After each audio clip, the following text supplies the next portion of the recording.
Добро утро. Добро утро. Наставник по македонски јазик во Основно училиште Љубен Лапе, држава Аеродром, така Така е, држава Аеродром и никако поинаку. Или како што некои велат Аеродром, тоа приказна за себе. За друга тема. Светски ден на наставниците, учителите, даскалите, убав збор си е даскал, ние така си ги викаме, но би сакала да можам вака од се срце да ви го честитам. Не дека не е за честитање, не дека не треба на секој од вас спомени да му се подигне, но со оглед на околностите во кои што работите, односно дереџето до кое што е доведено нашето образование, дали е за честитање, а особено дали е за славење овој ден? Убавовет, дали е за честитање, дали е за славење, но нам ни е празник. На крајот на криштата, светскиот ден на учителите за нас има особено големо значење, од едноставна причина што онака како што и воведно беше даден овој разговор дека сме столбот на идните генерации, но од друга страна сите оние ситуации, атмосфера, небулози во кои што се наоѓа денешната професија учител во Република Македонија, не знам дали е за славење. Да си го честитаме, ама дали ќе го славиме и зошто ќе го славиме, тоа е веќе тема на која што треба дополнително да се разгледуваат од повеќе аспекти. Што значи да се биде наставник? Еве да се навратиме повеќе од 4 век наназад, зошто од сите возможни професии сте одбрале токму ова, животот на оваа професија да го посветите? Моето лично искуство е всушност љубовта кон македонскиот јазик. Од тука заплови во овие води, затоа што уште во раните години мојата главна обсесија беше македонскиот јазик, убаво пишаниот збор, убавото говорење. И од тука изучувањето на македонскиот јазик имав потреба да го пренесувам како еден национален дух и национално чувство на едните генерации. Едноставно имав потреба и така се чувствува во тој период кога го избирав филолошкиот факултет и катедрата за македонски јазик, дека сум предодредена за мисија на едните генерации во однос на изучувањето на македонскиот јазик и педагогијата, се разбира. Кога веќе ја свртевме во тој правец во македонски јазик, сакам да ве прашам, сега не знам кој е најсоодветното прашање, што му се случува на македонскиот јазик, во кој правец оди, или пак малку поригорозно што направивме од македонскиот јазик? Што направивме, во секој случај, оди во насока на, како да ви кажам, она што ни е оставено како наследство, како да не умееме ни да го чуваме. Македонскиот јазик по разни основи, па нели пред малку проговоривме аеродром или кој да е некоја друга. Живееш во таа населба, не знаеш како се изговара. Значи, вниманието и точното говорење и нели правоговорење на македонскиот јазик со сите правила, некако да го подзаборавивме со сиот респект кон секоја институција која што води грижа во однос на тој дел. Меѓутоа нешто на кое што сакам да обрна внимание што прави државата за нашиот македонски јазик, за нашиот бит, за нашите корени, не би споменала нешто повеќе, освен тоа дека во нова концепција и нова програма за работа во 6-то оделение комплетна цела тема историја на македонскиот јазик, значи историјата на македонскиот јазик воопшто изоставена за да помине кон граматичкиот дел. Можеби ќе има во некое следно оделение, но затоа едноставно немаме информација. Можеби ќе биде, можеби и нема да биде. Значи не водиме доволно грижа за македонскиот јазик и за тоа што сме ние. Што не доведува до следното прашање, дали е тоа случајна негрижа или пак намерна? Јас велам дека нема случајности, ништо не е случајно. Сето она што се случува со Република Македонија, веројатно има и удел и македонскиот јазик. На крајот на криштата, за да уништиме една нација, нели?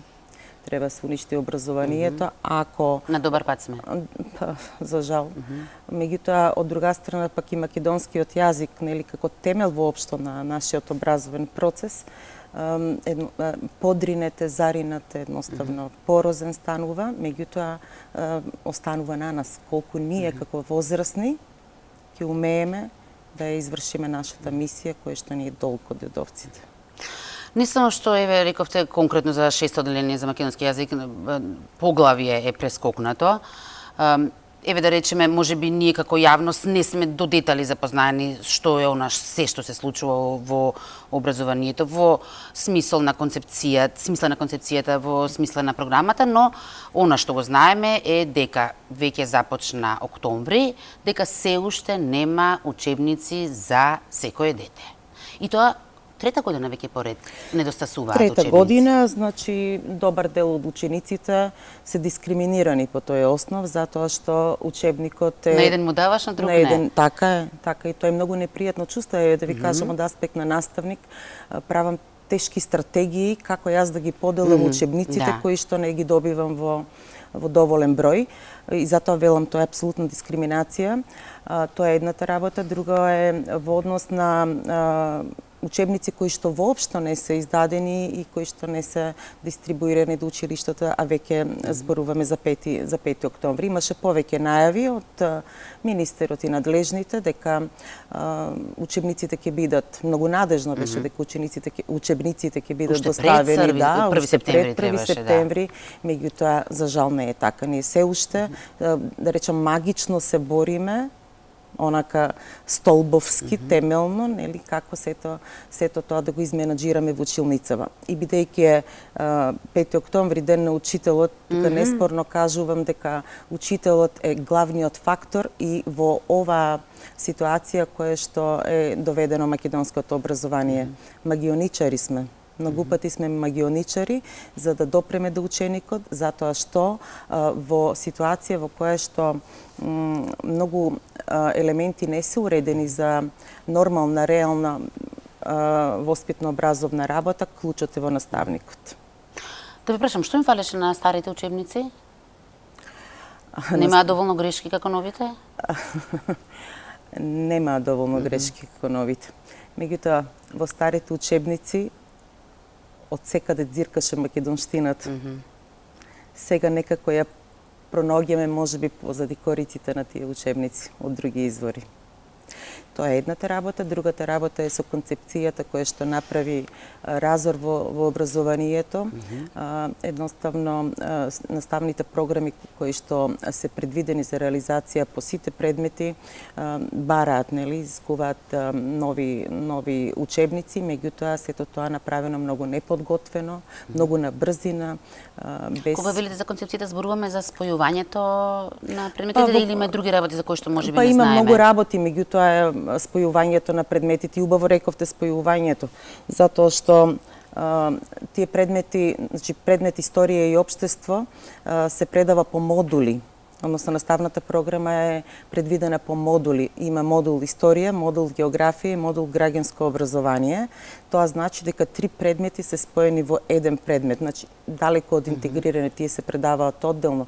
Уште, да речам, поинтересно во негативна смисла е тоа што еден наставник по историја одржува 62 часа историја, 36 часа географија и 10 часа граѓанско образование. Тоа значи дека тој предмет одредени наставници тешко дека ќе реализираат наставната програма, да не зборувам од аспект на тоа колку е, да речам, проблематично во делот на создавањето, креирањето на распоредот, затоа што, од друга страна, некои од наставниците ќе имаат едно полугодие повеќе од 25-6 часа, законот вели 20 до 23 најмногу, за сметка на некои наставници, односно одреден предмет кој што ќе го предаваат, кој што ќе биде некаде 15 часа.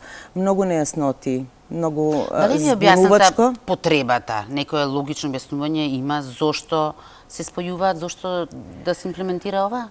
Од она што е, да речам, појдовна точка е да го развиваме образованието, да создаваме реформа заради реформа. Не знам што друго да кажам. Демек нешто работиме? Нешто работиме, да. Меѓутоа, од друга страна, пак, ова е моje лично мислење, меѓутоа и мислење кои што го делат многу наставници, а и општата јавност, историјата како предмет, па и географијата да се поттурнат некако, односно колку што можат да се намалат, да едноставно да не се придава значење на тоа што сме ние.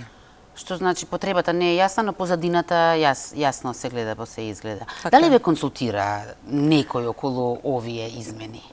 реформи, како што ги нарекуваат? Наставниците секој пат добиваат некаков готов производ, каков и да е производ. Преку ноќ, ви кажуваат? Па буквално преку ноќ. Преку ноќ и нека се насоки, меѓутоа сите тие се толку нејасни, толку збунувачки, многу пати и од денес за вчера, нели, некакви информации кои што се проследуваат, и од тука е главниот проблем, што нас не консултираат. Може би тоа нема да бидат сите наставници од цела Македонија, зошто пак на крајот на криштата и да не биде така.